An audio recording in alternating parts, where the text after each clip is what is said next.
I gave birth, raised a son, and gave up my career to stand behind a man. But on the day of his will reading, my son looked me in the eyes and said, "You can leave now, Mom. This no longer concerns you." I didn't cry. I simply opened a letter and set fire to the world they thought they owned. If you think this is just another family drama, you're wrong. Don't forget to subscribe for more gripping stories just like this. The room smelled like cedarwood and silence. Heavy velvet curtains filtered the morning light into a muted hush, casting long shadows over the polished oak table that stretched through the center of the legal boardroom. Marianne Cross sat at the far end, spine straight, hands folded over her lap, gloved fingers trembling ever so slightly. Her eyes were fixed not on the imposing leather folder in front of the attorney, not on the faces that flanked the long table, but on a single framed photograph resting on a nearby sideboard. A portrait. Her wedding day 44 years ago. Gregory in a cream suit. Herself in lace, head tilted into his shoulder, as if the world beyond him did not exist. It felt like centuries ago. She didn't flinch when the heavy oak door closed with a quiet click behind her. Didn't blink when Julian cleared his throat at the far end of the room and shifted forward in his chair. Mother, he said the word like a formality, a title he no longer wore with affection. We don't mean to be cruel, but this proceeding is primarily related to the company. Camille, his wife, sat beside him in an all-black designer suit, her posture perfect, expression unreadable. The corporate holdings, the trust, the Cross Architectural Group, she added, smoothing her skirt. This isn't really a family thing. Marianne turned to look at them for the first time since she'd entered the room. Julian's face had grown harder in the last year, more angles than warmth. It still shocked her sometimes how much he looked like Gregory in silhouette, and how little of Gregory's heart remained in his eyes. "I see," Marianne said softly.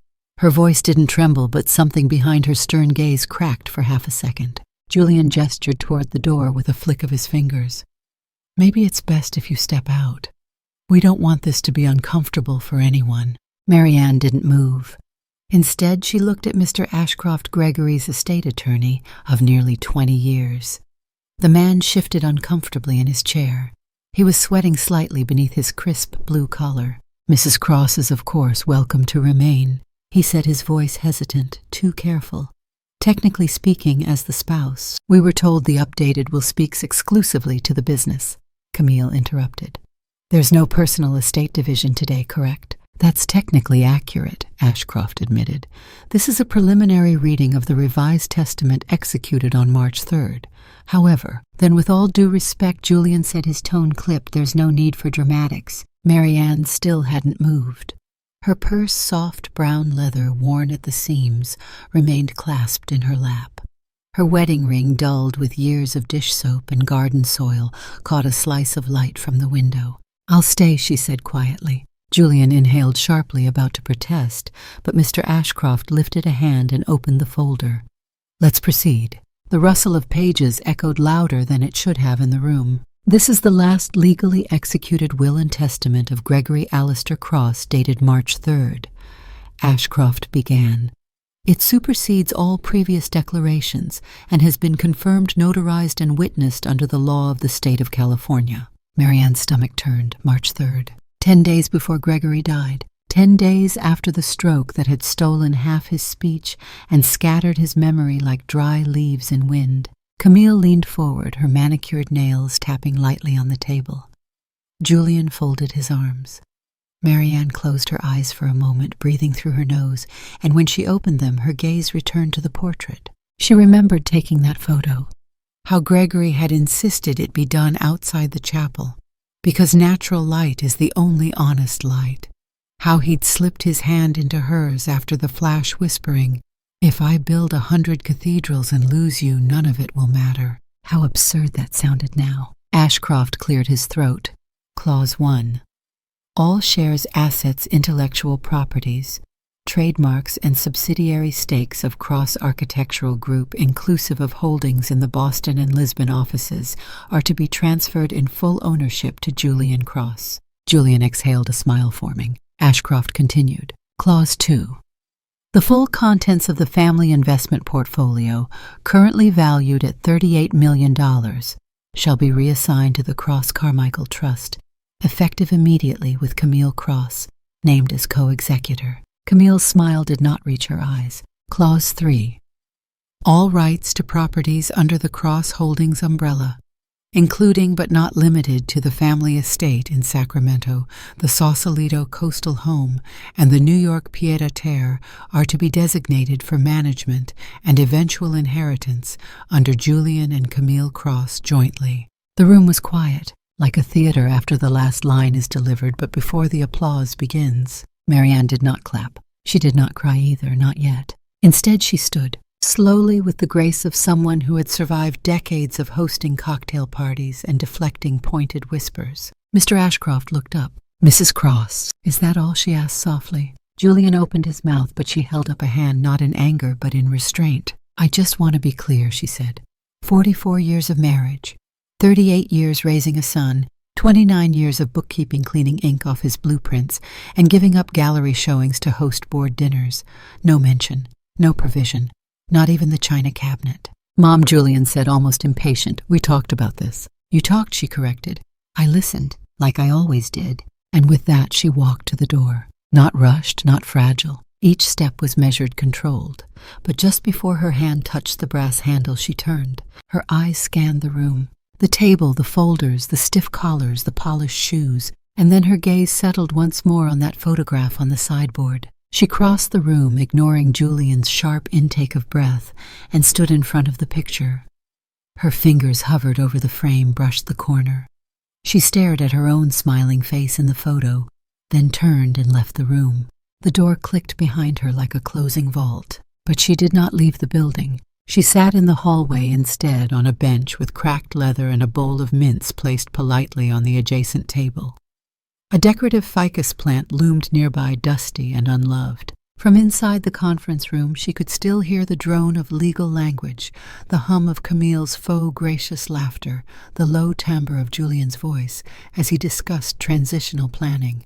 Her hands trembled now, not with rage, but with something more dangerous. Conviction, because Marianne Cross was not a fool. She hadn't been one when Gregory's behavior shifted suddenly in February. She hadn't been one when Julian started making daily hospital visits without telling her. And she certainly hadn't been one when Camille suggested she get some rest and leave the estate business to them. No, she knew. She had known. She reached into her purse and pulled out a single photograph. A duplicate. It was the same photo on the sideboard. But the one in her hands had something the other did not. Something that had been hidden for weeks. She turned it over, peeled back the delicate flap of linen backing, and there, tucked into the paper, was the beginning of a letter. A letter in Gregory's handwriting. A letter dated March 4th, one day after the revised will, one day after the stroke. The moment her fingers touched the ink, Marianne didn't feel 69 anymore. She felt sharp, present, grounded. They thought they had taken everything, but they'd forgotten one thing. Gregory had been many things: a master builder, an egotist, a flawed husband. But he had loved her. And he'd left her something they didn't know she had, something she would use. She folded the photograph, slid it back into her purse, and looked up at the elevator across the hall. No, she would not leave the building. Not yet. Not until the truth had its turn to speak. And it would. Starting with this letter. It started on a Monday. Marianne remembered because Gregory had been unusually quiet that morning, and Gregory was never quiet on Mondays. He used to call them foundation days, like the concrete pour of the week set the tone early, or the whole thing crumbles. But that morning he hadn't touched his coffee. He'd simply stared out the window of the breakfast nook, fingers twitching against the newspaper he didn't read, lips moving like he was forming words no one could hear. She was watering the hydrangeas when she heard the crash. By the time she got to him, Gregory was on the floor, his left side limp, the coffee mug shattered beside him. One side of his face sagged like a painting warped by water.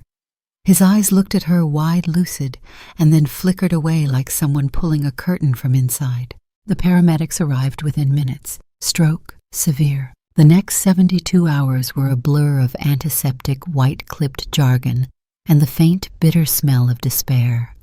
The doctors at Mercy General were efficient but grim. We'll know more when he stabilizes, they'd said. Prepare for rehabilitation, speech cognition. We'll need to see what comes back. For 3 days, Gregory drifted in and out, groaning, confused, sometimes lucid, often lost. And through it all, Marianne stayed. She slept in the vinyl recliner beside his bed. Woke up every time the IV beeped, took notes when the doctors spoke, because Gregory always said she was better with details. She held his hand even when he didn't seem to know whose hand it was. On the 4th day, Julian arrived. Not with flowers, not with soup or even a change of clothes for her, but with a briefcase and Camille. Camille wore navy. Always navy. It made her look serious, trustworthy.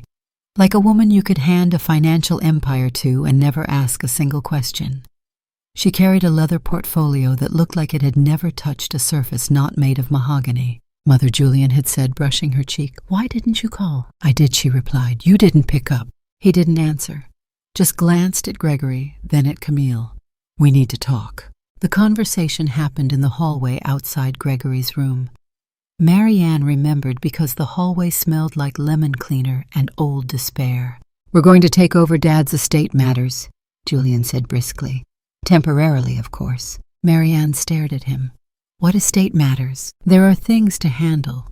Business continuity, the firm, trusteeship. He hasn't even regained full speech yet. That's why we need to act fast," Camille cut in. "He wouldn't want the company floundering while he's recovering." Camille had said recovering with the exact tone she'd once used to describe a dead hydrangea plant, as if it was already lost and just hadn't caught up with the news. "We're just stepping in to help Mom," Julian added. "Don't overthink it." She hadn't said anything then. Not really, just nodded, because it was too early for a fight and too late for control. But that night, as she sat alone by Gregory's bedside, she saw Camille walk back into the room with 2 men in suits and a notary stamp. Gregory had been awake, but barely. His eyes glassy, one hand trembling violently under the sheet. "I thought visiting hours were over," Marianne had said, rising to her feet. Camille's smile was serene. "Just a few documents, nothing urgent. Gregory's lawyers asked to get some signatures in while he's alert. Efficiency." "He's not alert," Marianne said sharply. Mother Julian's voice behind her had carried just enough edge. "Let them work." They shut her out of the room. A nurse blocked the door. "It's just a few minutes," she murmured apologetically. "Family business. Family business." Marianne had paced the hallway like a caged animal. She tried to call Gregory's longtime lawyer, but his number went straight to voicemail. She even called the firm's secondary counsel, but they were in meetings. And by the time they let her back in, Gregory was asleep again. His breathing uneven, a pen still clutched in his right hand, a clipboard resting on the side table with a single line of shaky initials beside a legal header she couldn't quite read. Later she'd asked Julian what it was. "Just a power of attorney reaffirmation," he'd said. "Nothing major." Camille made sure everything was above board. Above board, Camille's favorite phrase. It wasn't until the 2nd week in the hospital that Marianne started noticing the pattern. Julian began intercepting the doctors. He stood by the nurses' station in the mornings, casually folding his arms while sipping coffee as they gave their updates. When Marianne arrived with her little notebook and questions, she was told, "Oh, we already discussed that with your son. Medication changes, therapy sessions, projected outcomes." It was all spoken around her, not to her, as if the fact that she had slept beside Gregory for 44 years no longer mattered. As if standing beside him when he built his first model out of cereal boxes counted for nothing now that he couldn't hold a pencil. By the 3rd week, even the nurses were deferring to Julian. "Your son said Gregory needs fewer visitors today. Your daughter-in-law told us to restrict noise levels in the evening." One morning, Marianne brought in a framed photo to place beside Gregory's bed. A memory from their trip to Provence lavender fields, sunlight his arms wrapped around her waist. The next day, the photo was gone. Camille's family crest now sat on the windowsill. Marianne said nothing, because deep down she was terrified. Terrified that if she spoke too loudly, asked too many questions, pushed 1 inch too far, she'd be shut out completely. Because somewhere in the tight space between his coma and Camille's legalese, Gregory was slipping through her fingers. Still, she noticed the little things. The way Camille triple-checked every time the attending physician left the room. How Julian started attending meetings at the firm again just to reassure the board, he said. The way documents started showing up in the hospital room in sleek black folders with gold-trimmed tabs. And then there was the moment that broke her. She walked into the room earlier than they expected, and saw Camille crouched beside Gregory's bed, holding his hand. "You know we're just trying to protect Marianne," she was saying in a hushed, syrupy tone. "She gets overwhelmed. The numbers confuse her. We can carry this, Greg. Let us carry it for you."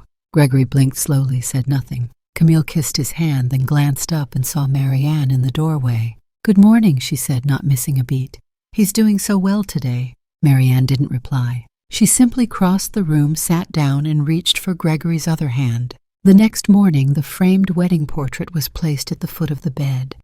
By Marianne, as if to say, "I'm still here. I see what you're doing." They didn't throw it away that time, but they didn't acknowledge it either. That weekend, Gregory had another episode, brief but disorienting. He began muttering numbers, floor plans, measurements. Marianne recognized the signs he was trying to draw. He asked for a pencil. She placed one gently in his hand. He scribbled shaky lines on a napkin, nonsense at first, but later she found that same napkin folded inside his sketch pad. On it he had scrawled just 2 words, "Trust photo." It made no sense then, but weeks later when she found the hidden letter behind the portrait in her studio, the words returned with the full force of a wave breaking against stone. She remembered the way he'd always hidden things in plain sight, how he'd once written love notes in the margins of her cookbooks, how his blueprints sometimes contained tiny coded messages in the wall beams. She remembered then not just the man who had left her, but the man who had left her something, and even though she couldn't yet prove what Camille and Julian had done in that hospital room, she knew. She felt it in her bones, in the way the doctors stopped answering her questions, in the silence after every "it's under control," in that damn photo, and the way her husband had once whispered, "If anything ever feels wrong, look there." So she did. And the world was never the same again. The house greeted her with silence, not the kind that soothed, but the kind that settled into walls and floorboards and exhaled grief through the vents. It had been 17 days since Gregory's memorial. The flowers had wilted. The neighbors had stopped calling. The fridge still held 2 casseroles with names she couldn't match to faces. Marianne hadn't returned here to mourn. Not today. She stepped inside the old studio. Gregory's hands had once built this space for her years ago as an anniversary gift. "You deserve walls that smell like paint," he'd said, "not someone else's laundry and dish soap." The scent of turpentine still lingered beneath the dust. Light filtered through the skylight above, spilling across the covered easels and the abandoned mug of rainwater in the corner. No one had come in here since the funeral. Not Julian, not Camille, not even the housekeeper. The dust told her that. It always did. She closed the door behind her and stood still, letting the air wrap around her like a blanket woven from another life. There it was, the portrait, hanging exactly where she had left it last spring. The wedding photo, 1980, a hot June day.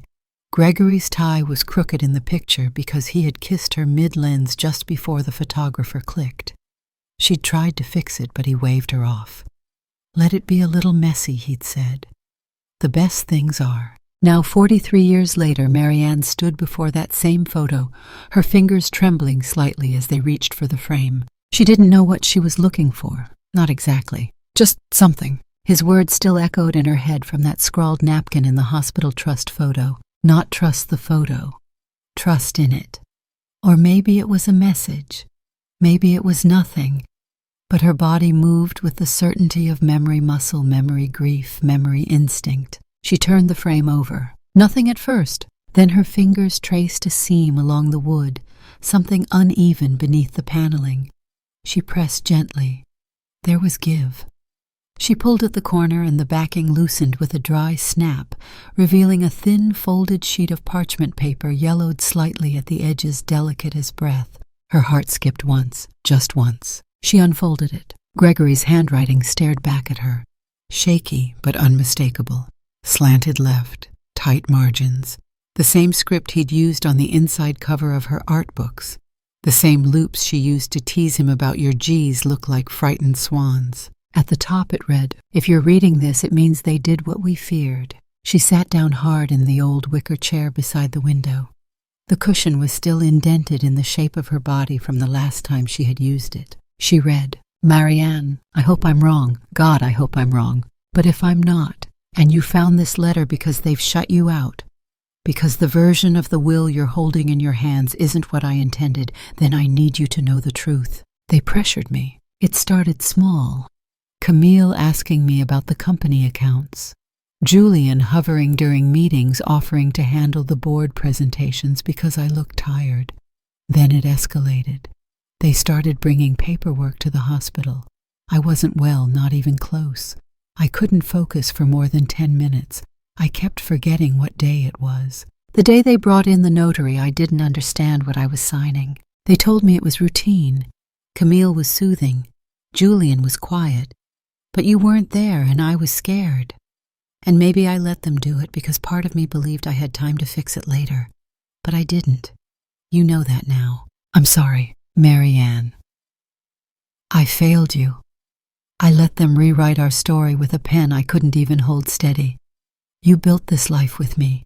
You gave up your exhibitions, your students, your gallery, shows, your Paris residency, all because I said the firm needed you at home.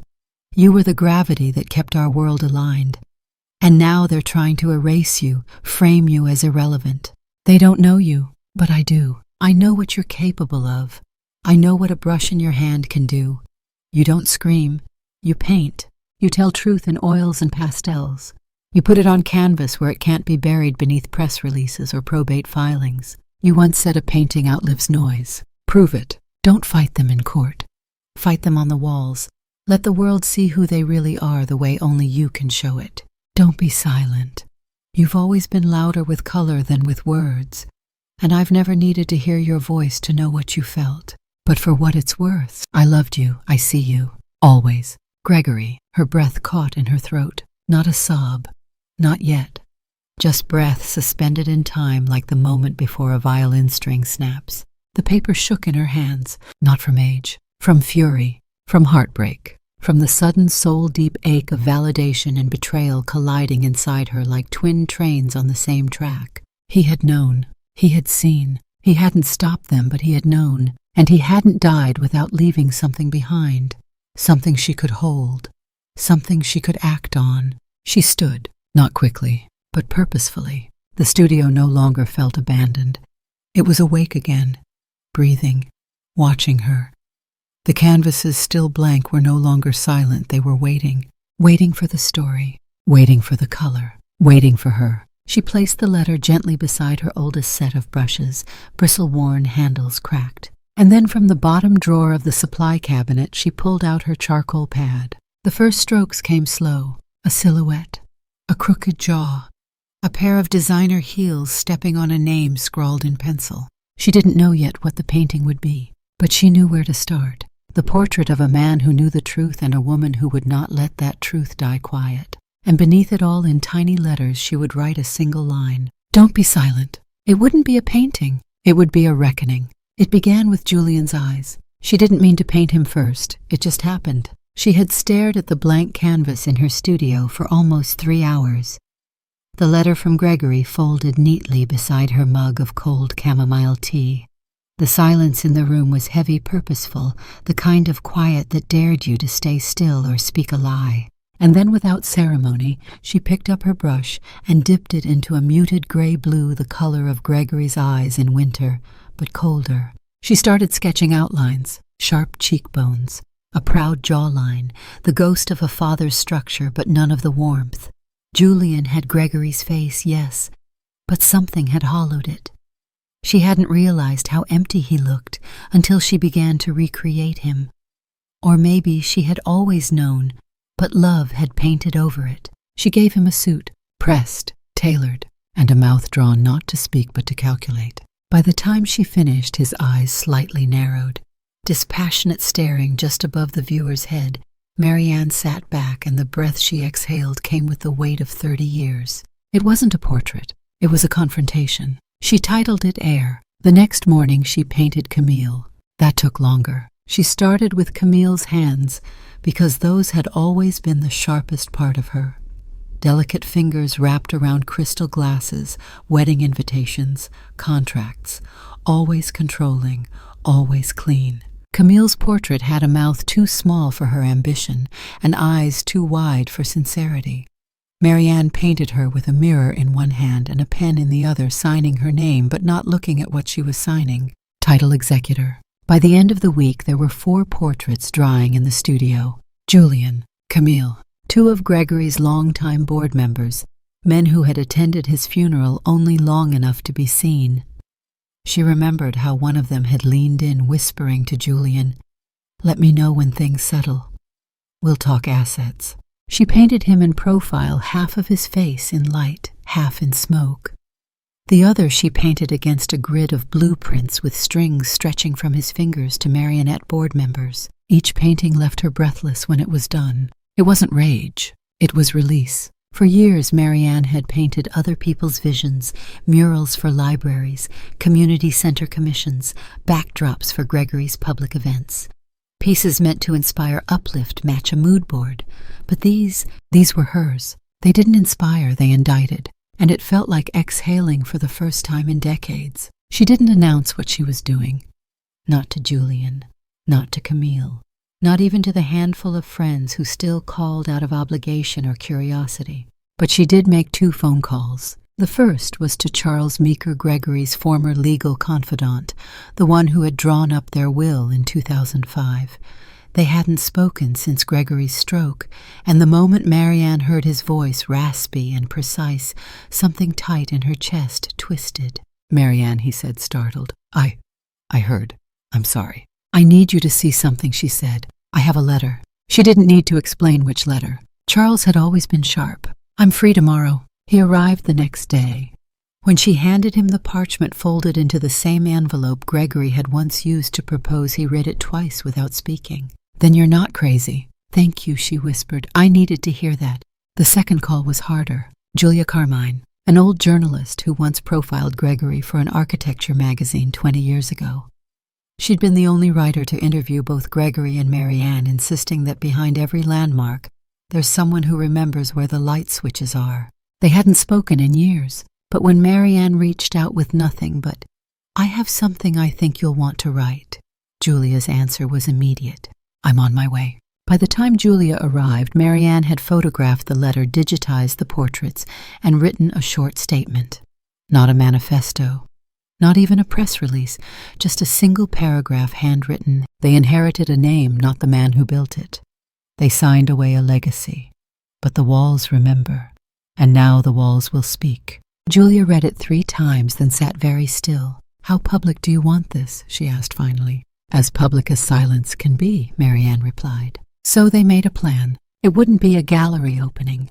There would be no press invites, no finger food or champagne or awkward applause, no speeches, just a space, a whitewashed warehouse in Midtown Sacramento that Julia helped secure through an old art contact. Empty, unbranded, sterile. Marianne would hang the portraits. That was it. No names, no plaques, no explanations, just faces staring back at you. Some cold, some crumbling, some guilty, some pretending not to be. And at the end of the hallway opposite the entrance, she would hang Gregory's photo, and next to it, his letter framed printed in large, unmistakable script. The truth, in his own hand. She called it The House That Silence Built. 3 weeks after that first brushstroke, Marianne unlocked the warehouse doors for the first time. Alone, no fanfare, just dust and drywall. She carried in the paintings herself, each wrapped in linen, each marked on the back with nothing but a symbol, a key, a lock, a flame. It took 2 days to hang everything. She didn't rush. The lighting had to be right, not flattering, revealing. She angled the spotlight on Julian's eyes until the shadows made them look deeper than they were. She hung Camille's portrait beneath a skylight so at noon the glare would hit the mirror she held and reflect back into the room. Let them feel watched. On the 3rd day, she taped a simple notice to the front door, open to anyone who's ever been erased. And she waited. Julia published the article that same week. It didn't name names. It didn't have to. Anyone in their world would know the faces. The story made waves. Widow of renowned architect uses art to expose family deception. A studio becomes a courtroom, portraits on trial.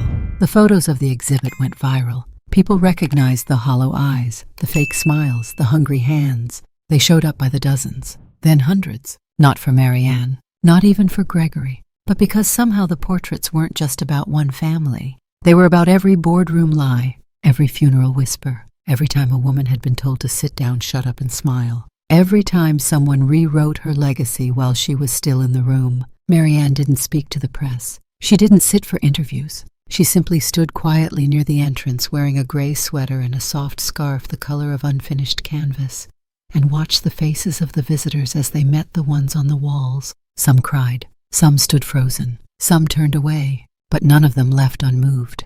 And in the corner out of sight, leaning against a wall still wrapped in linen, waited one last portrait. Untitled, unpainted, just a bare canvas, for someone who hadn't yet earned a frame. The envelope arrived on a Thursday, thick, heavy paper, the kind that announced itself by weight alone. Marianne recognized the emblem embossed on the seal before she even opened it.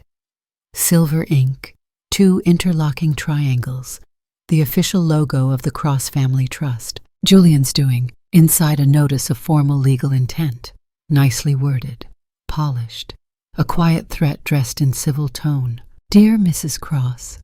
It began as though she were a stranger to her own name. We are writing to request the immediate return of certain assets currently held in your possession, which were not designated to you under the final executed testament of Gregory A. Cross, dated March 3rd. These include, but may not be limited to, any and all personal property formerly located within the Sausalito residence. Digital copies of architectural renderings created post-1995 and a collection of portrait paintings publicly exhibited under the title The House That Silence Built. It continued with vague warnings about copyright misappropriation, reputational risk. Then the real message: if these items are not relinquished by the end of the current fiscal quarter, legal proceedings will commence. It was signed by Camille, not Julian. Marianne laughed, a short, sharp sound that bounced off the walls of her kitchen. So they were going to try that route? Of course they were. She folded the letter, placed it back into the envelope, and set it atop a pile of unopened sympathy cards she hadn't touched since the funeral. Then she walked back to her studio, poured a glass of water, and opened her laptop. The file was already ready. She had scanned Gregory's original letter the day she found it. High resolution, color corrected. Watermarked, but not to protect it, only to prove its source. MC in the corner. The initials she hadn't used since she was 22 and signing gallery entries in Florence. She opened another folder. Dozens of JPEGs stared back at her faces, forms, frozen confessions painted in shadow and pigment. They were hers, not as possessions, as truth, and they didn't belong in a locked room behind a velvet rope. They belonged to air and eyes, and the sound of people breathing in what others tried to erase. The legal letter might as well have been a match against steel. She sent 2 emails that night. The first was to Julia Carmine. Subject: let's make this bigger. Body: Julia. They've officially threatened legal action, which means it's working. Let's take it public completely. I'll digitize everything. You just tell me where to send it. Julia's reply came 5 minutes later. Subject: goddamn right. Body: I have 3 independent art blogs, 1 national nonprofit, and a gallery in Brooklyn, ready to showcase everything. You in? She was. The second email went to the curator of the Manifest Arts Collective, an independent arts organization known for spotlighting work that was too dangerous for traditional spaces. She wrote under her artist pseudonym, Subject: Exhibit, Submission, Series Title, The Architect's Widow. Body: this is a series of oil and mixed media portraits that examine inherited power, silent erasure, and legacy theft. It is both personal and political. The series is complete and available for immediate digital or physical installation.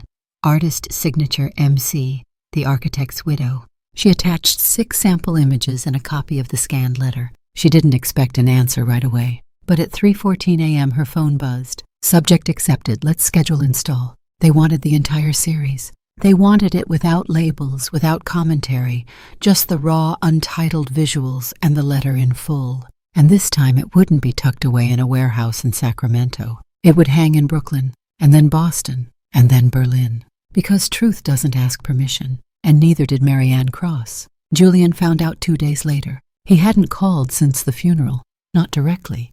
But that Saturday morning her phone rang, unknown number. She let it go to voicemail. His voice sounded different, strained, clipped. Mother, I've been made aware that certain private materials of the Cross estate are now being circulated through public channels.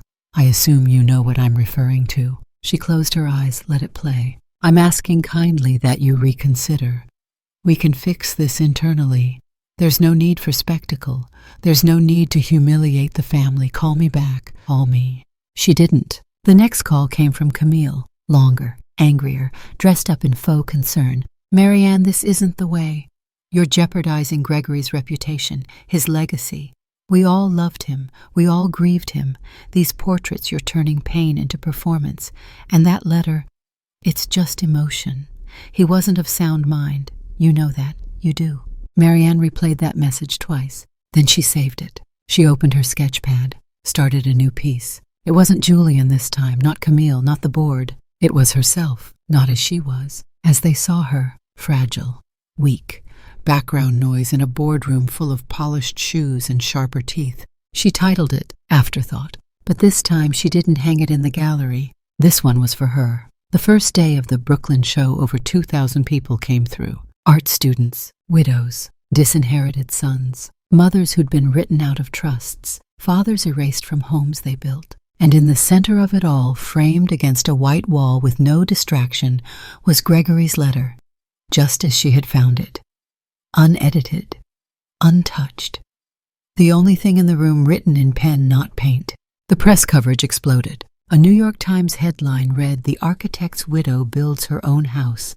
In oils and outrage." Subhead, "How one woman turned Silent Betrayal into the most talked about portrait series of the year." Julian responded with an op-ed in Architectural Digest. Legacy is a family matter. A son's response to speculative art. It was bland, defensive, PR smoothed, but the comments weren't kind. Someone leaked the hospital documents, the power of attorney paperwork, the questionable notary timeline. Even Camille's name trended for the wrong reasons. Marianne watched it unfold from her studio, sipping black coffee and brushing dust off the next canvas. She didn't gloat, but she didn't apologize. She simply created, because the world had decided to see her, and now it could not look away. They came in waves, photographers first jostling at the gallery's tall glass doors, with cameras already raised lenses gleaming under the overcast Brooklyn sky. Then the journalists' notepads in hand, chewing on pens and headlines. Then the artists, the critics, the former colleagues, the curious civilians. And finally, trailing behind them all like echoes, those who had once called Gregory Cross friend, rival, mentor, myth. On opening night, the air inside the Midtown Collective pulsed with heat and tension. The crowd moved slowly, reverently, as if they had stepped into something not quite holy, not quite violent, but somehow both. At the center of the gallery, hung on a matte black wall, was the painting that brought the noise to a hush. It was titled, "The Son Who Wouldn't Look." Marianne hadn't shown it to anyone before that night. Not even Julia, not even the curators. It had arrived last delivered in an unmarked crate, and only unwrapped moments before the first guests arrived. The portrait was large, towering almost, but intimate in its cruelty. A boy of 38, standing tall in a boardroom of glass and chrome, his arms crossed, his head turned just slightly away from the woman behind him. The woman, painted with softness that hurt to look at, stood with her hand outstretched, but not quite reaching. Her face was all shadows. Her feet were bare. She wore a dress that looked like it might disintegrate if touched. Julian's eyes, though unseen, were everywhere. His refusal to meet hers dominated the canvas like a silent scream. People didn't just look at the painting. They stared. Some whispered. Some didn't speak at all. A woman in her 60s murmured, "That's my son." She wasn't pointing at the canvas. She was clutching her purse like it held a secret too heavy to carry any longer. Reporters circled the gallery like bees snapping photos, murmuring theories, asking the same question again and again. Why wasn't the widow named in the will? Why indeed? Within an hour the story was trending. The architect's widow. Marianne stood off to the side near the service entrance, dressed in charcoal gray and soft canvas shoes. Her hands were folded loosely in front of her, but her back was straight. She didn't speak unless spoken to. She didn't offer explanations. She simply watched the ripple of recognition move through a room built from her grief. Halfway through the evening, a reporter from The Guardian approached Julia Carmine. "Is it true the letter's real?" he asked. Gregory Cross accused his son and daughter-in-law of manipulating his final will. Julia didn't blink. "You saw the handwriting. You saw the date.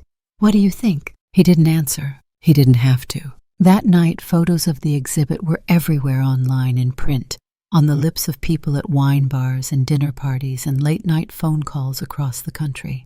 But it wasn't just the paintings that set the fire. It was the audio clip. The leak came from an anonymous tip. A low-quality recording buried inside a folder titled May Hospital Meeting.mp3 dropped into the inboxes of 4 independent journalists at once. The voices were unmistakable. Camille's was sharp, efficient. Julian's tense. The audio began mid-conversation. "As long as she never notices the frame, we're fine," Camille said. "Julian, are you sure she won't?" Camille laughing faintly. "Please. Marianne's been sleepwalking for years. She's always in the garden or her studio. She'll never even think to look behind the photo." Gregory barely remembered writing it. "Julian, I still think we should have shredded it." Camille. "Then it looks like we're hiding something. This way, if she ever does find it, it's just sentimental, nothing legal." Julian. "If that letter leaks," Camille, "then the money goes away. All of it. So it won't." But it did. The journalists authenticated the clip within 24 hours. Camille's PR team tried to spin it as taken out of context. Julian didn't release a statement. It didn't matter. By Monday morning, the internet had turned. Reddit threads dissected the entire Cross family history. Art critics published essays titled Inheritance as Erasure: Why the Architect's Widow Speaks for a Generation. Twitter exploded with memes, paintbrushes as weapons, velvet frames labeled Evidence Mothers Drawn in Shadows. And in the center of it all was Marianne, or rather MC, the architect's widow. She never addressed the audio, never confirmed it, never denied it. She didn't have to.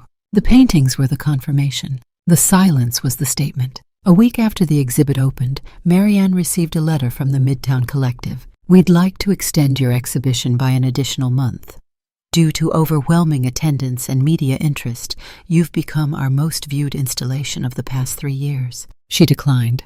There was no need. The message had been delivered. She had put the truth on a wall and the world had leaned in. Later that night, as she sat in her studio, now bathed in late autumn light, Marianne opened her sketch pad and began to draw again. Not with anger, not with grief, with clarity. Because the final portrait wasn't about Julian or Camille or Gregory. It wasn't about legacy. It was about survival. It was about choosing not to be erased, and knowing that even if the world tried again and again and again, there would always be someone ready to pick up a brush and tell the truth. The first subpoena arrived on a Monday. Camille opened it with perfectly manicured hands that no longer felt steady. The gold-embossed Cross and Whitmore stationery had been replaced by a flat, cold envelope bearing the insignia of the California State Commission on Elder Exploitation and Financial Abuse. The title at the top of the document was brutal in its directness: Petition to investigate the legal validity of the Gregory A. Cross will. She dropped the page before finishing the second paragraph. Her breath hitched. Her throat went dry. It had begun. 3 days earlier, Marianne's legal counsel, joined by Charles Meeker and investigative journalist Julia Carmine, filed the formal complaint. The letter from Gregory, the voice recording, the hospital visitation logs, the copy of the March 3rd will. It was all there. The complaint claimed that Gregory had been coerced into signing a revised testament while under severe cognitive impairment following his stroke, and that the document had been fraudulently executed in the absence of full mental capacity. It also included supplemental statements from Mercy General's attending physicians, 2 of whom confirmed they had serious concerns about Gregory's condition during the time frame in which the will was signed. But what sealed it wasn't the letter. It wasn't even the audio. It was the timeline and a medical affidavit. A third-party neurological evaluator appointed by the commission reviewed Gregory's charts.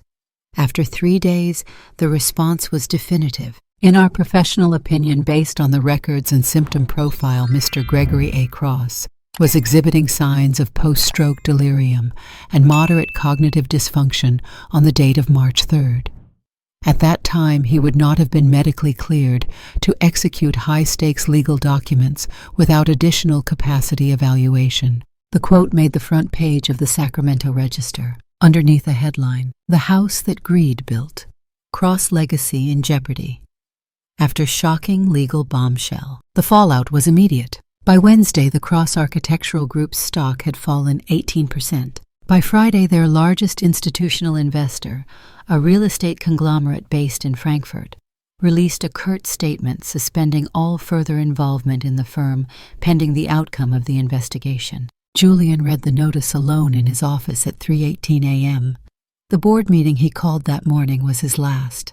The shareholders, once allies in pressed suits and silent nods, now treated him like a contagion. His every word felt like a legal liability. Camille didn't even attend. She had locked herself in the Sausalito house, her phone on airplane mode, pacing the walls like a caged executive. She left voicemails for 3 crisis PR firms. Only one responded and advised her to resign for the optics. It wasn't just public image that was burning. The internal audit launched the following week turned up anomalies. Transfers, reclassifications, digital authorizations logged from Gregory's hospital room. One document, a transfer of $1.4 million into a side holding labeled Operational Insurance, was digitally signed on March 3rd, just 3 hours after Gregory had been administered a second round of morphine. When asked for clarification, Julian said, "My father was lucid." When pressed to explain the authorization, Camille said it was a clerical error. When the audit team submitted their preliminary report, they used a different phrase, pattern of opportunistic exploitation. Marianne didn't attend the hearings. She didn't have to. Her letter, Gregory's letter, was read aloud in the legal chambers, twice, once by her counsel, once by the lead commissioner. It had taken Gregory less than 3 minutes to write those words. It took the courtroom less than 3 minutes to fall completely silent. The voice recording was entered into evidence. Camille's laughter. "She'll never even think to look behind the photo," echoed through the speaker system like a verdict of its own. Julian refused to testify. Camille's attorney attempted to argue diminished responsibility, claiming Camille had misunderstood Gregory's wishes, but it didn't land, especially not when the emails surfaced. 10 of them from Camille to Julian, with subject lines like, "Need your signature," "Mom still in denial," "Frame handled," "Deadline March 5 before rehab shift." No emojis, no warmth, just dates times files. A strategy. Meanwhile, outside the courtroom, Marianne was making different kinds of headlines. She had agreed to speak at a women's justice conference in San Francisco, not as a victim, as an artist. The room was packed, not just with artists, with survivors, elder abuse victims, whistleblowers, adult children of silent mothers, widows who had been left nothing but bills and fading photos. Marianne stood at the podium in soft slate linen, no jewelry, no makeup, and read the final line of Gregory's letter. "Don't be silent. You paint the truth. I always knew you would." And then she added, "I wasn't meant to fight back. That's what they counted on. But I wasn't fighting. I was witnessing, with oil, with memory, with color. They buried the truth behind a photograph, so I turned the truth into a wall they couldn't unhang." The standing ovation lasted 4 minutes. The board voted. Camille's name was struck from all founding documents and removed from the Cross Trust Registry. Julian was placed under investigation for financial misconduct. His office was cleared out overnight. The glass door once etched with Julian A. Cross, managing partner, now bore only a smudge. And somewhere in a quiet neighborhood in Sausalito, Camille finally opened the newspaper she had been avoiding for weeks.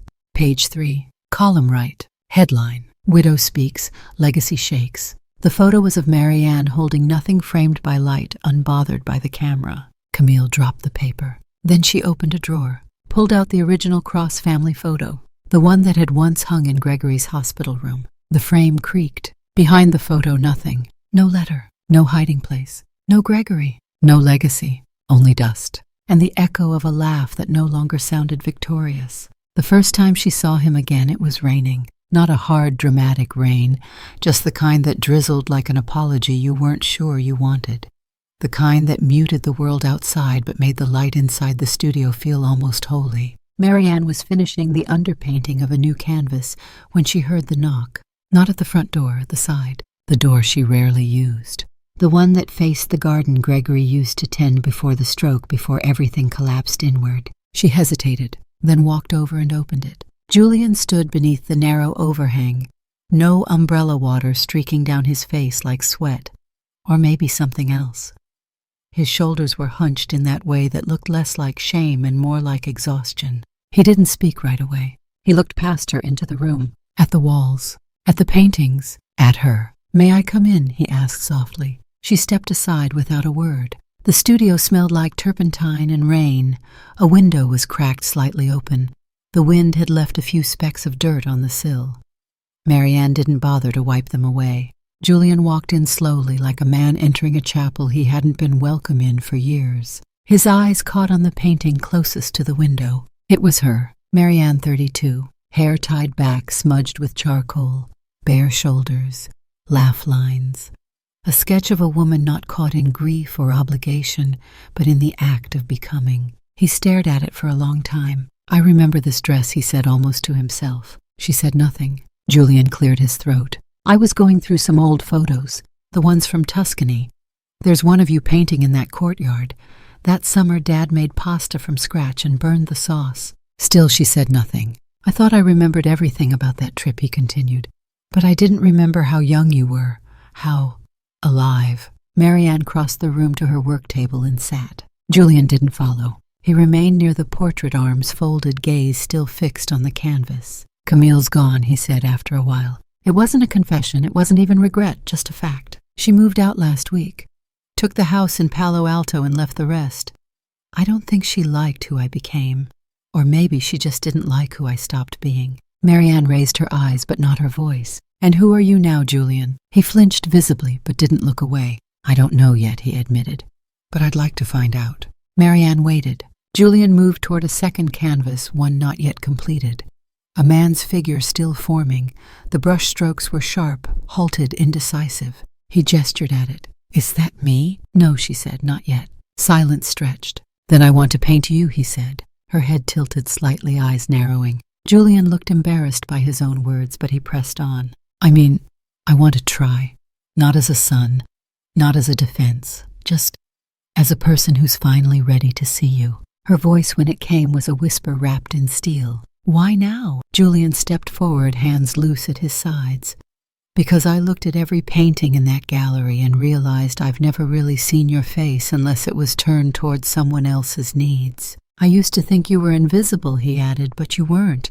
I just stopped looking." She turned toward those window, eyes following a drop of rain that traced the glass like a tear refusing to fall. "I don't need your painting, Julian." "I know," he said. "I don't want your redemption arc or your guilt. I know that too." "Then why?" Julian took a breath. "Because for the first time in my life, I want to know what your face looks like when no one is asking you to smile." Marianne stood, walked slowly to the table where her brushes sat drying. She picked up the smallest one, her detail brush worn thin at the edge. She handed it to him. He looked confused. "But she said if you're going to paint me, don't paint a mother." He blinked. She continued, voice unwavering. "Don't paint the woman who made your lunches, signed your field trip forms, stood behind your father's greatness while her own became a ghost." He gripped the brush tighter. "Paint the woman you forgot had a soul." Julian's eyes shimmered, not quite crying, but close. His mouth opened, but no words came. She stepped back. "You can set up there," she said, motioning toward the far easel near the north-facing window. "The light would be good for a few hours." He moved without speaking. For the next several minutes there was only the sound of canvas being stretched, brushes clinking in jars, the distant thrum of rain, and two people learning how to exist in the same room again, not as mother and son, but as human beings who had both been shaped and broken by the same man in different ways. Julian looked up once more. "Can I ask you something?" She nodded. "Do you think he meant to leave you out?" At the end, Marianne looked down at the brush in her hand, turned it, examined the bristles. "No," she said. but he let them do it. And sometimes what we allow speaks louder than what we intend. Julian nodded slowly, shame washing over his features. She softened just slightly. Intention matters, she added, but so does aftermath. Julian adjusted the canvas, picked up a pencil, and began to sketch. His lines were unsure, hesitant, but honest. She didn't pose. She simply sat and let him try. Because for the first time he wasn't looking at her as a figure from his past. He was looking for the woman who had survived it. The ink bled slightly on the first envelope. Marianne didn't mind. She had chosen a fountain pen, the same one Gregory once gifted her on their 25th anniversary. The ink was old, a little sluggish. It forced her to write slowly, deliberately, as if each word had weight and memory stitched to it. She sat in the studio in the same chair where Julian had painted her portrait a week before. The canvas was still drying on the far easel. She hadn't looked at it since the final brushstroke. Some truths, even when finally seen, needed a moment to breathe before being named. The first letter was addressed to Gregory. "Dear G, you left me in pieces too small for anyone else to see." Her hand trembled not from anger, but from the gravity of being honest, without needing anyone to hear it. "You told me I was your muse, but a muse doesn't cook dinner at 6 haru clean paint from little fingers and vanish when the applause comes. A muse isn't the silence between interviews. I was your collaborator, but you taught the world to forget me." She paused, looked up. The studio was quiet except for the ticking of the old wall clock and the occasional creak of the house settling around her. The silence wasn't empty. It was sacred. She continued, "I don't hate you. I know you loved me in the only language you were taught, but I mourn the woman I was never allowed to become." By the end of the letter, her hand ached. She folded it once, slid it into an envelope, but she didn't seal it. The second letter was harder. To Julian, "You were born with my eyes and your father's silence." She stopped, breathed. "You grew up thinking strength meant building towers from other people's shoulders. I never taught you otherwise. That's my shame. But now I see a man trying to look without armor, trying to speak without rehearsing. That matters. It doesn't fix the past, but it frees the future." She didn't tell him she forgave him, because she hadn't. But she did tell him this: "You are not doomed to repeat the absence you inherited. But you have to choose every day not to become the man who taught you how to win." She signed it M, not Mom, not Mother, just the first letter of her name, because she wanted him to see her as a woman before anything else. And finally the third letter, to herself, to the woman she was at 40. To the woman who stopped painting, who smiled politely while her husband's success erased her from every photograph. "I see you." That's how it began. "I see you behind the smile at fundraisers. I see the way you clutched the corners of your sketchbook at dinner parties but never opened it. I see the night you almost left and didn't. The mornings you stared at the mirror wondering what would happen if you just didn't come back. I see the brilliance you buried because you thought loving a family meant disappearing for them. You were wrong." She didn't cry writing it. She smiled. It was the most radical thing she'd ever done. By late spring, Marianne had cleared out the greenhouse behind her studio. Gregory once kept orchids there, meticulously charted in lined notebooks. Now it smelled of drying canvases, raw wood, and lemon oil. She called it the Silent Portrait Project. It wasn't advertised. It spread by word of mouth. One week there were 2 women, the next 7. By the end of the month, she had to add a second day. They came with faces weathered not by time but by erasure. Women who had been caretakers, partners, shadow collaborators. Women who had been left out of family businesses, family photos, family stories. Some brought old journals, some brought nothing, but each left with a brush in her hand. Marianne didn't teach techniques. She didn't correct their work. She offered questions instead of instructions. What does your voice look like in blue? Where does grief hide on your face? If you painted the part of you, they never bothered to know what color would it be. It wasn't therapy, but it healed. A documentary filmmaker who once interviewed Gregory showed up on a Tuesday. She wasn't invited. She came after reading an op-ed titled "The Architect's Widow Who Rebuilt the Truth." The headline went viral because in it there was a photo not of Marianne's paintings, but of her, standing in front of a canvas titled "The Chair They Forgot to Set." No one asked what it meant. Everyone knew. By midsummer, Marianne's class outgrew the greenhouse.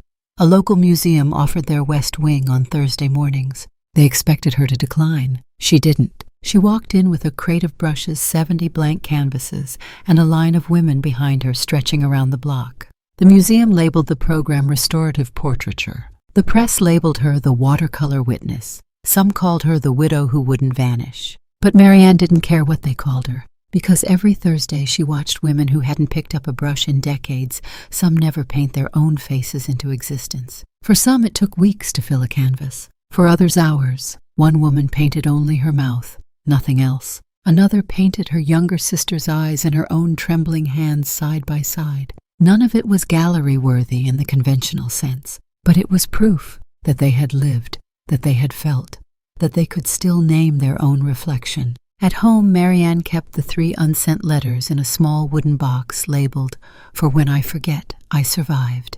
Julian visited every other Sunday, not always to paint, sometimes just to sit, to breathe. Once he brought a woman, not Camille, someone new. She didn't speak much, but when she left, she took a flyer for the Thursday class. Marianne never asked questions, because some stories are told better in brushstrokes than words. One rainy evening, the kind that mirrored the night Julian returned, Marianne sat alone in the studio. A canvas rested before her. Blank. She picked up a brush, paused, then began a new self-portrait. But this one was different. No shadows, no softened edges. She painted herself as she was now, hair silver, eyes unafraid, hands steady. In the background, faint but present, were outlines of dozens of other women, each holding a brush. Not behind her, beside her. The first thing Marianne noticed about the sea was how it didn't ask questions. It didn't care who she used to be. It didn't need her last name. It didn't know about Gregory or Julian or the paintings or the scandal. The sea just moved, in and out, unbothered by legacy. The house was smaller than her old kitchen. Pinewood panels, 2 steps to the porch. The mailbox still had the previous owner's name scratched onto it, Ms. Delgado. Marianne never replaced it. Inside there was a single easel by the window, a kettle, a chair with no cushion, and light, sincere, salt-tinged, unstoppable light that came pouring in from the ocean. She had brought only 3 things from the old house. Her brushes, the 3 letters in the wooden box, the final portrait she painted of herself, framed but unsigned. She hung that one in the bathroom, so she would be forced to look at it when brushing her teeth, washing her face, or crying, and she did all 3 sometimes in the same 5 minutes. She never planned to paint for anyone again, but word travels faster than salt air in small towns. It started with a waitress. The girl came with a photo of her grandmother, a black and white picture crumpled at the edges. "Could you maybe paint her the way she used to laugh?" the girl asked. "I can pay. Not much, but..." Marianne didn't charge. She painted the old woman with a rose in her hair and storm in her eyes. When the girl picked it up, she cried in the parking lot. After that, there was a boy whose father had left without saying goodbye. He brought a letter. Marianne painted the absence. Then a woman who had lost her voice in a marriage that had ended too late. She brought only silence.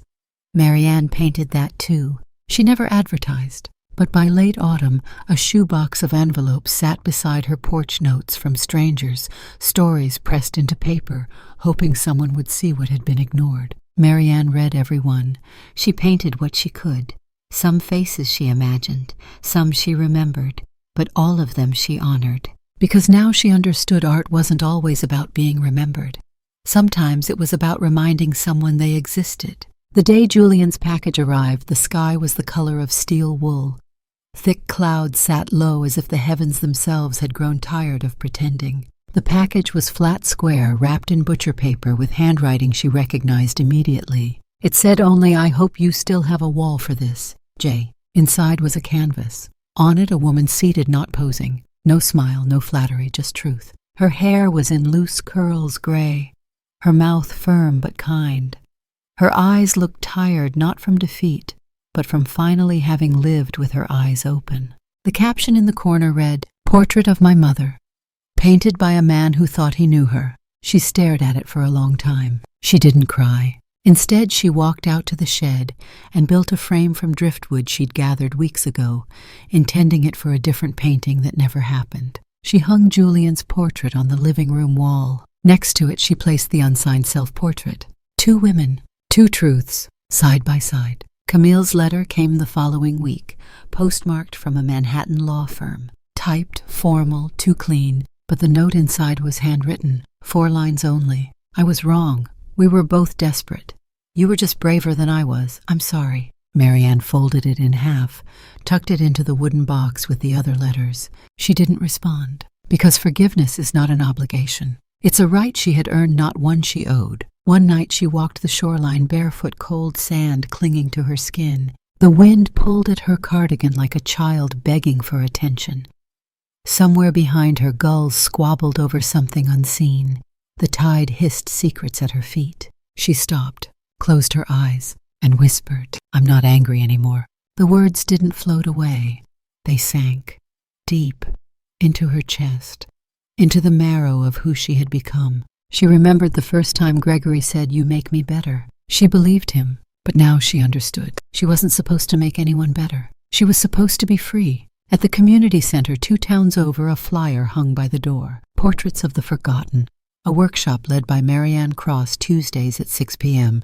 No fee, no prior experience, just bring a story. By the second Tuesday, 15 people showed up. On the third, the mayor's wife came, then stayed to sweep the floors. No one asked Marianne about the Cross fortune, or the scandal, or the headlines. Some didn't even know. That's what made it beautiful. Here she wasn't the architect's widow, or the woman with the scandalous exhibition. She was just Marianne. She painted, she listened, she taught people how to make space for themselves on canvas. One evening, as she was locking up, an old woman approached. "Are you the one who paints the things people don't say?" Marianne smiled. "I try." The woman handed her a folded photo. It was a young girl, maybe 10, standing beside an empty chair at what looked like a family reunion. Everyone else was seated. The girl was the only one upright, unsmiling. "Can you paint the story behind that?" Marianne nodded. "I can try." Back home, she poured tea, set the photo on her easel, picked up her brush. Before the first stroke, she looked at Julian's portrait one more time. It didn't look like her exactly, but it looked like the version of her that had waited to be seen for 40 years. She dipped the brush in water, then color, then began. The gallery was quiet before the opening bell rang. Not silent, but full of the kind of stillness that settles when something sacred is about to be seen. Marianne Cross stood alone in the center of the main hall. Her cane rested against the wall, forgotten. Her breathing, though slower these days, matched the rhythm of her heart, a steady, unwavering drum that had carried her through the kind of war no newspaper had ever fully told. Before her was the portrait that began it all. The wedding photo of her and Gregory, now reframed in a thick mat of cream linen, restored but unfiltered, still bearing the slight water stain from that old studio wall. Above it, etched into a soft brass plate, the last frame he never got to sign. She stood there not as a widow, not as a mother, not even as an artist. She stood there as herself, whole, seen, undiminished. A year had passed since the scandal broke, since the gallery walls in Manhattan overflowed with paintings that told the story no courtroom transcript could. She didn't name names in her work. She didn't need to. Every brushstroke told the truth more fiercely than any lawsuit. The book was her final act, titled "The Letter Behind the Portrait Images, Truths and the Silence Between Them." Bound in deep indigo, the texture of its cover mimicked canvas. Inside photographs of her paintings stood alongside handwritten letters, never mailed, never replied to. Letters to Gregory, to Julian, to herself, to the version of her who once thought love meant vanishing for someone else's light to shine. Each page was a reckoning. Each turn was a resurrection. On the table beside the book sat a small plaque. "This is not a legacy. It is a release." The gallery filled slowly. First with women in their 60s and 70s, dignified, curious, deliberate. They looked at the paintings not as art patrons, but as survivors. Then came the students. Art school kids with dyed hair and notebooks whispering quotes from her interviews to one another like spells. Later the curious public, the skeptical, the loyal, even a few former critics. And then in the final hour, Julian. He stood at the door for a long time before stepping in, one hand gently resting on the shoulder of his young daughter. The little girl had her grandmother's eyes, wide, observant. She wore sneakers that lit up with every step and held a crumpled paper cone of cotton candy. Julian walked slowly, pausing at each canvas like it deserved an apology. When they reached the final room where the wedding photo hung beside Marianne's last self-portrait, he stopped. The little girl tugged his sleeve. "Daddy, is she really a famous painter?" Julian smiled. Not quickly, not performatively, but with a softness his mother would have recognized because she'd once taught it to him. "No," he whispered. "She's more than that." He knelt beside her and pointed to the plaque. "She's the one who dared to paint the truth." Across the room, unseen by most, Marianne stood in the shadow of a column. She had watched him walk the exhibit without interrupting, not because she didn't want to, but because some apologies take longer than words. They require stillness, witnessing, return, and Julian had returned, not to reclaim, not to rewrite, but simply to see, and that was enough. Later that night, when the lights dimmed and the gallery emptied, she walked alone through the rooms again. Her fingers brushed against the frame of each piece gently, as if thanking the paintings for speaking when she couldn't. When she reached the end, she sat in the chair placed at the center of the room, the same chair Julian had drawn her in years ago. She opened a fresh page in her sketchbook and began to draw not from memory but from the moment, the hush of healing, the light after storm, the truth finally allowed to breathe.